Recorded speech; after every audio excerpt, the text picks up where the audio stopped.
Good morning, YouTubers, friends, followers, subscribers, Trevorites, lovers, haters, waste of spacers.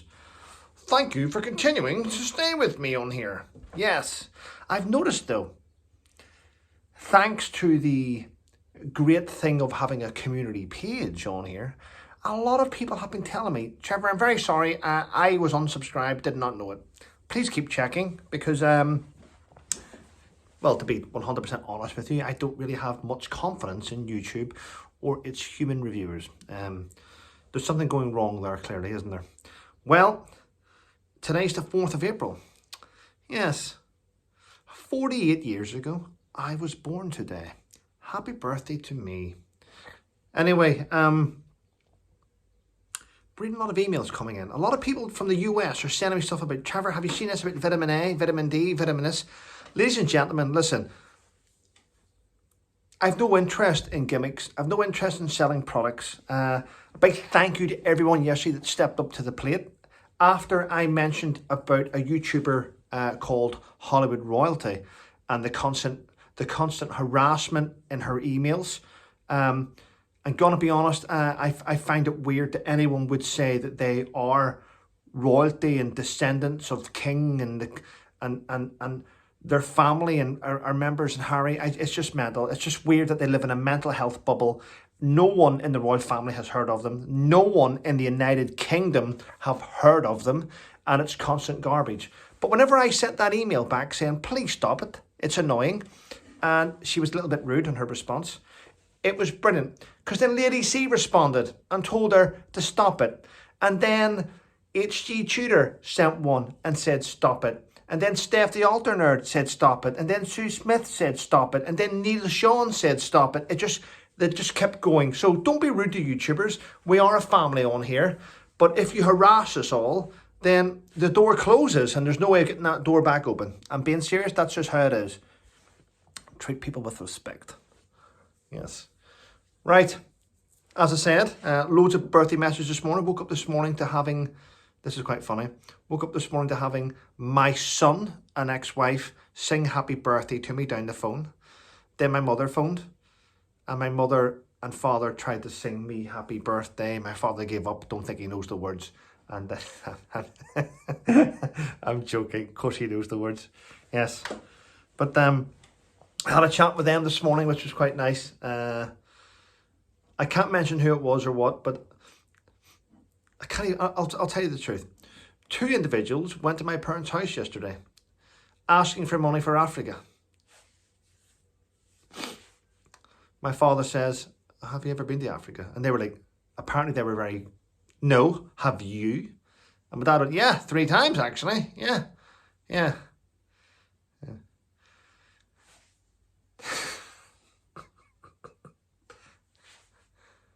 If they got up off their ass and did a bit of work, they wouldn't need us, would they? Yeah. Anyway,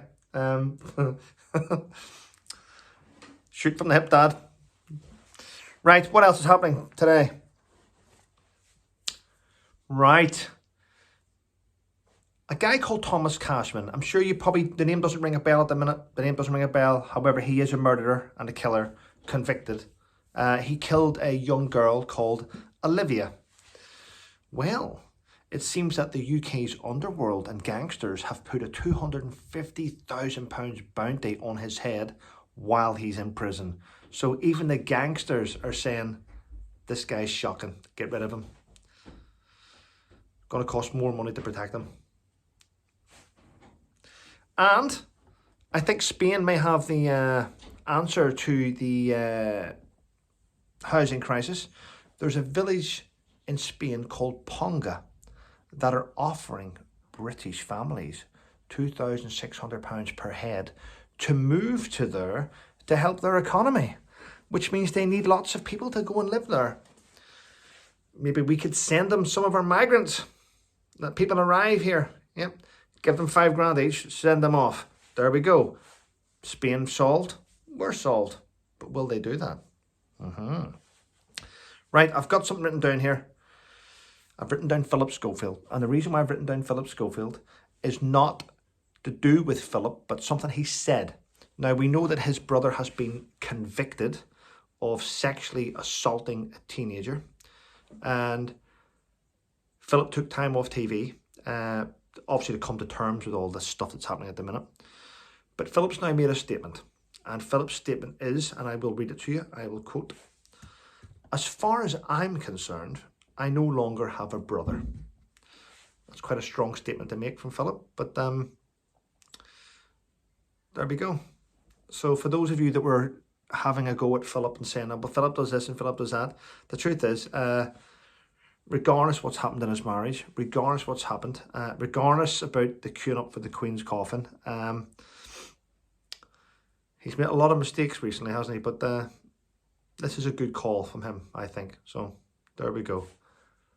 And my mum likes watching him on Dancing on Ice. So there we go. Joe Biden. In my opinion, Joe Biden is the worst ever president of the United States.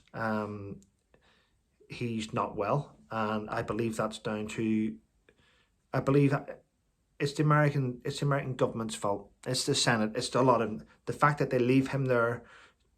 He's going around torturing himself. He can't get up and down steps of an airplane. He does lots of things. He forgets his sentences. He never knows what to do.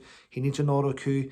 If you look, there's Secret Service walking with him everywhere, and they're saying go left, just there, stop, stand on the line. But the fact that he's having to be told everything means he's not in control.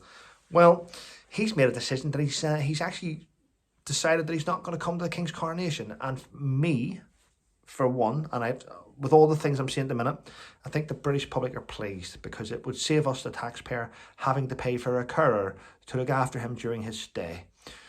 So it's good. There's no point him coming anyway. He wouldn't remember it. By the time he got off the plane, he would fall down the steps. He would go there. He wouldn't remember what was happening. He would fall getting back up the steps. He'd go to America, and the only thing he would have to remind him here would be photographs, because he wouldn't know what actually took place, because he's not in charge of his faculties. Yeah. And Budweiser have been down the wrong road, haven't they? Budweiser have now got a new ambassador, Dylan Mulverney or something, a transgender activist.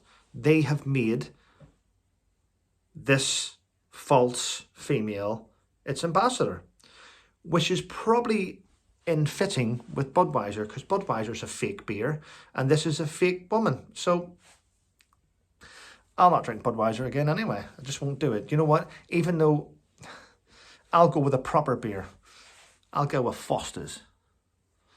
Yes. Or Carlsberg. Carlsberg, yeah. We don't need Budweiser. Why have a fake beer run by a fake person? Well, people, listen. I'm off to celebrate my birthday. Have a great day. Stay safe, and thank you all for the wonderful messages, and thank you all for the ones that support this channel. Take care. And thanks, Jace, who's actually taken me and Gwen out for dinner tonight. So, have a great day.